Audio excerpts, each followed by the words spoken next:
So இவ்வளோ நேரம் program ரொம்ப நல்லா போயிட்டு இருந்தது. பசங்க வந்து நல்லா நடனம் பண்ணாங்க, நாடகம் பண்ணாங்க. ஸோ ரொம்ப அருமையாக இருந்தது. ஸோ இது எப்படி இருந்ததுன்னா மதுரை தமிழ், கோயம்புத்தூர் தமிழ் மாதிரி இது ஒரு அமெரிக்கா தமிழ். ரொம்ப அழகாக அவங்களோட குரலில் ரொம்ப அழகாக பேசியிருந்தாங்க. கேட்குறதுக்கு ரொம்ப நல்லா இருந்தது. ஸோ இதுக்கு உதவி செஞ்ச ஆசிரியர்கள், பின்புலமாக இருந்தவங்க, வாலண்டியர்ஸ், பக்கபலமாக இருந்த பெற்றோர் அனைவருக்கும் நன்றி. இங்கே ஒரு 2 விஷயத்தை நான் ஷேர் பண்ணலான்னு இருக்கேன். இதுக்கு முன்னாடி நான் வந்து டெக்ஸாஸில் எல்பாசோன்னு சொல்லிட்டு ஒரு சின்ன ஊரில் இருந்தேன். அங்கே தமிழ் மக்கள் வந்து ரொம்ப கம்மியாக தான் இருந்தாங்க. பசங்க தமிழ் பேசுகிறதுக்கு வாய்ப்பு வந்து ரொம்ப கம்மி தான். ஸோ இருந்தாலும் நாங்கள் பேரண்ட்ஸ் என்ன பண்ணோம், வீட்டில் சொல்லி கொடுப்போம். பட் பசங்க கற்றுக்கிறது இல்லை.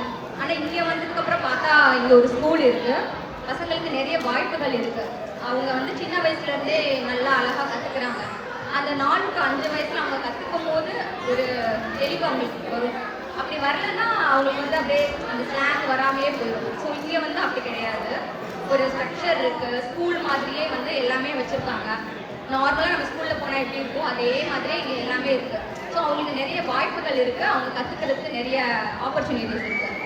இன்னொன்று வந்து நம்ம தாய்மொழி தமிழ், அதனால நம்ம தமிழ் கற்றுக்குறோன்னா அதுவும் ஒரு காரணம். இன்னொரு விஷயம் என்ன சொல்லணும்னு நினைக்கிறேன்னா, இப்போ ரீசெண்டாக என் பையனோட தமிழ் புக்கில் நான் படிக்கும் போது கப்பற்கலை அப்படின்னு சொல்லிட்டு ஒரு பாடம் இருந்தது.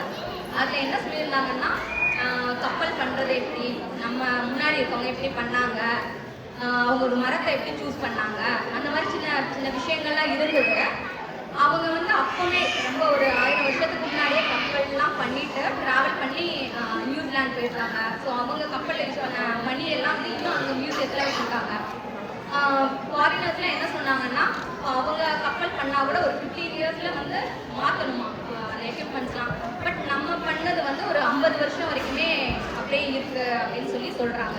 ஸோ இந்த அடிப்படை நம்மளோட அடிப்படையெல்லாம் எதில் நம்ம பார்த்துக்கிறதுன்னு பார்த்தா தாய்மொழியில் தான் நம்மளால் படிக்க முடியும். இப்போ இங்கிலீஷ், மேக்ஸ், சயின்ஸ் எல்லாமே நாலேஜ் இருக்குது. பட் நம்ம யார், நம்மளோட அடையாளம் என்ன, நம்ம எதுலேருந்து வந்தோம், இந்த மாதிரி விஷயங்கள்லாம் வந்து நம்ம தாய்மொழியில் தான் கற்றுக்க முடியும். ஸோ அந்த தாய்மொழி இங்கே கற்றுக்கிறதுக்கு இங்கே ஒரு வாய்ப்பு அமைஞ்சது. இது ரொம்ப பெரிய விஷயம்.